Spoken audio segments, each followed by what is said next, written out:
स्थैर्य, फलटणकरांचं हक्काचं व्यासपीठ। मी कुठल्याही कसल्याही प्रकारचं भांडवल करत नाहीये। मी सुरुवातीला सांगितलं ह्याच्यामध्ये राजकारण आहे नाही मला काही माहीत नाही। सध्याच्या वातावरण काय चाललंय हे मी वेगळं सांगण्याची गरज नाही, परंतु इतर कोणाचा संबंधच नाही, हा माझ्याशी संबंधित हा विषय आहे। इतर कोणी त्यावर काय भाष्य केलं असतं तर मला काय त्याबाबत काय बोलायचं मला काय त्याबद्दल माहीत नाही। परंतु सध्याचा काळ असा आहे की कशाला पॉलिटिकल म्हणायचं कशाला नाही हा एक अत्यंत अवघड प्रश्न झाला आहे। तेव्हा ती पॉलिटिकल होती नव्हती हे काही मी सांगू शकत नाही, परंतु त्यांची जे काही रेट त्यांनी घातली त्याच्यामध्ये 5 तारखेपासून वास्तविक त्यांचं जे पेपर वर्क आहे तेच करायला बराचसा वेळ गेला। म्हणजे पहिल्या दिवशी त्यांना जे काही बघायचं होतं ते त्यांनी सर्व पाहिलं, जे काही ताब्यात घ्यायचं होतं ते त्यांनी तात्पुरत्या स्वरूपात ताब्यात घेतलं। बँकेचे लॉकर्स त्यांना बघायचे होते ते दुसऱ्या दिवशी जाऊन त्यांनी पाहिले आणि हे सर्व झाल्यानंतर गेले 2 दिवस आम्ही पेपर वर्कच करतोय। माझ्या ज्या काही त्यांना जबान्या पाहिजे होत्या त्या मी दिल्या आणि त्यांनी तात्पुरत्या स्वरूपामध्ये जे काही त्यांना सापडलं जे काही त्यांना 2,35,000 माझ्याकडे आमच्या सगळ्यांची मिळून कॅश होती, ती कॅश असेल लॉकरमध्ये आणि घरी असणारी काही दागदागिने असतील ते त्यांनी मला जात्या वेळी परत दिलेले आहेत। काही ह्या ठिकाणी जप्त करून त्यांनी नेलेलं नाही किंवा डेअरीत सुद्धा काही जप्त केलेलं नाही, कुठली खाती गोठवलेली नाहीत आणि एकंदरीत आमचं कामकाज विशेष करून डेअरीचं कामकाज हे अत्यंत समाधानकारक असल्याचं त्यांनाही त्या ठिकाणी दिसून आले। याच्यामध्ये आपल्यासोबत इतर कुणाची चौकशी त्यांनी केली? हा जो विषय आहे हा फक्त गोविंद मिल्क अँड मिल्क प्रोडक्टचे जे संबंधित आमचे संचालक होते किंवा संलग्न काही त्याच्याबरोबर असणारे उद्योग होते त्यांची थोडीफार त्यांनी त्या ठिकाणी चौकशी केलेली असं मला समजतं। याच्यामध्ये आयकर विभागाचे अधिकारी जे होते त्यांच्याकडनं काही आपल्याला त्रास किंवा बाकीच्या गोष्टी का त्यांनी? आयकर विभागाचे जे काही अधिकारी होते यांच्याही कुणाही आमच्या कर्मचाऱ्यांना कुठल्याही प्रकारचा त्या ठिकाणी त्रास झालेला नाही। आम्ही त्यांना सहकार्य केलं त्याप्रमाणे त्यांनी सुद्धा त्यांची वर्तणूक होती।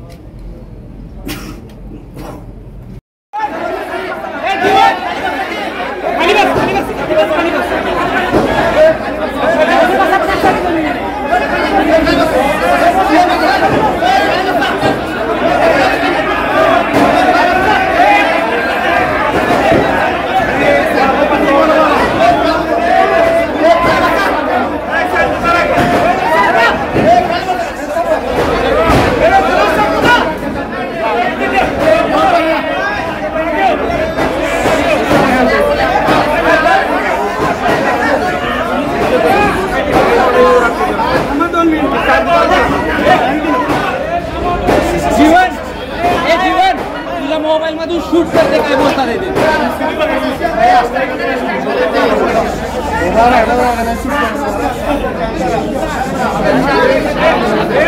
बोला ना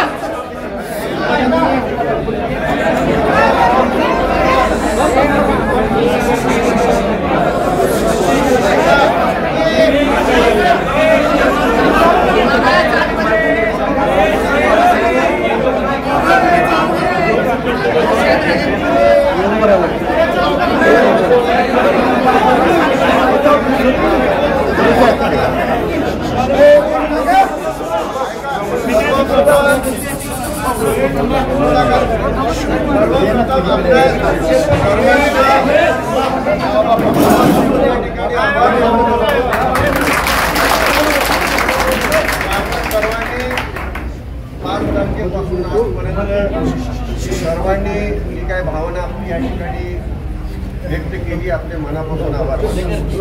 या ठिकाणी ज्या काही डेअरी इंडस्ट्रीज होत्या त्याच्यावरती इन्कम टॅक्स आयकर विभागाने त्यांची तपासणी करण्याचं जे काही तपासणी करण्याच्या दृष्टिकोनातून त्यांनी गोविंदला त्या ठिकाणी निवडलं आणि आता सर्व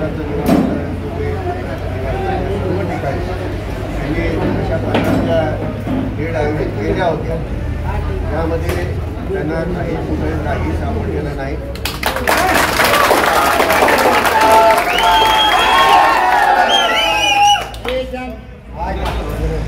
त्यांनी जी काही माझ्याकडं कॅश होती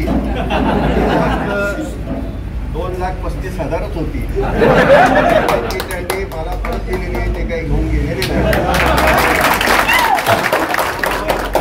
लॉकरमध्ये घरी असणारं जे काही दागिने होते ते सुद्धा त्यांनी नेलेले नाही. त्यांची जी काही प्रिस्क्राईब त्यांची होती त्याच्या सर्व आतच होती, त्यामुळे त्यांनी त्यालाही काही हात लावलेला नाही आणि त्यांना काही माझ्याकडून सापडलेलं नाही किंवा कोविडच्या व्यवहारात सुद्धा काही त्यांना तफावत कुठेही आढळलेली नाही.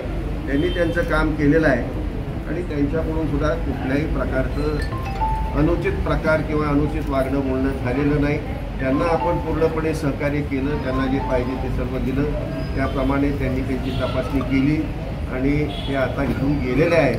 आपण सर्वांनी या ठिकाणी जे समर्थन मला दिलं, आमच्या कुटुंबियांना दिलं, त्याबद्दल मी रामराजे साहेब, रघुनाथ राजे आणि सुद्धा असणारे सर्वच मी आपल्या मनापासून या ठिकाणी आभार. आपल्या परिसरातील ताज्या आणि महत्त्वाच्या बातम्या पाहण्यासाठी स्थैर्य न्यूज चॅनलला यूट्यूबवर सबस्क्राईब करा आणि बेल आयकॉन प्रेस करा.